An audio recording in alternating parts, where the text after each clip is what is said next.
All right, so there were 7 new playoff teams in the 2022 postseason that missed the playoffs the year prior. Going back to 1990, at least 4 teams have qualified for the postseason in every season when they were not in the post the year before. So we're saying there's always a chance. And of course, March is kind of fun. NFL has free agency frenzy. You don't got to remind us. College basketball has March Madness. So yeah, 7 new teams in the playoffs. 3 Cinderella teams in the Final Four this year. Let's go to the NFC for Cinderella teams in that conference. Okay, so Cinderella technically was kind of in the outhouse. Like, she wasn't going to the ball, right? She wasn't going to be she wasn't going to be a princess, right? So I'm looking at a team that has like 3 or 4 wins, right? The Giants did it. They went from 4 wins to the playoffs. Jaguars. So why can't the Bears do it? Thank you, Baldy. Why can't the Bears? I'm saying the Bears find a way to figure it out. Like, they had a great season from their quarterback. They didn't win as many games as they want. They got some capital, put some pieces around him, let him grow as a player, and I think this team can find their way into the playoffs next season.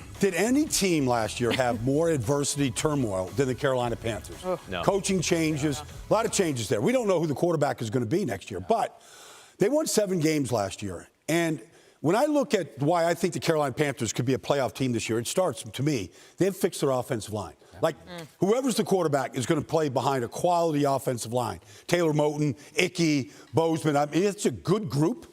And so I like, we spoke with Jeremy Chin today.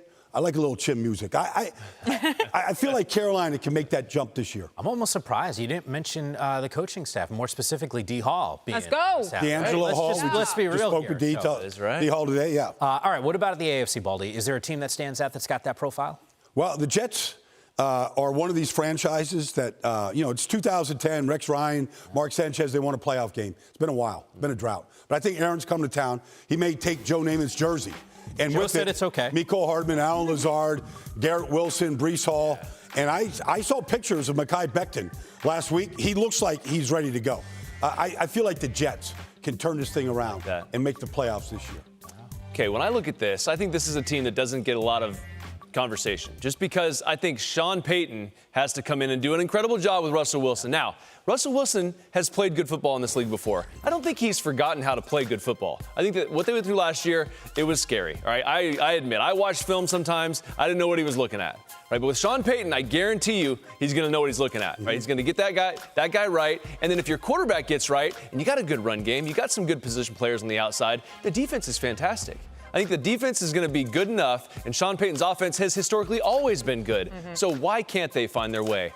We'll give him Coach of the Year right now if that happens. Exactly. Absolutely. It's an overcorrection because we went so far the other way last season. We were like, they're terrible. Didn't pan out, yeah. Right. Yeah, it's not lost on me. 2 of the teams that you made reference to have spent a lot of money this offseason, Denver and Chicago.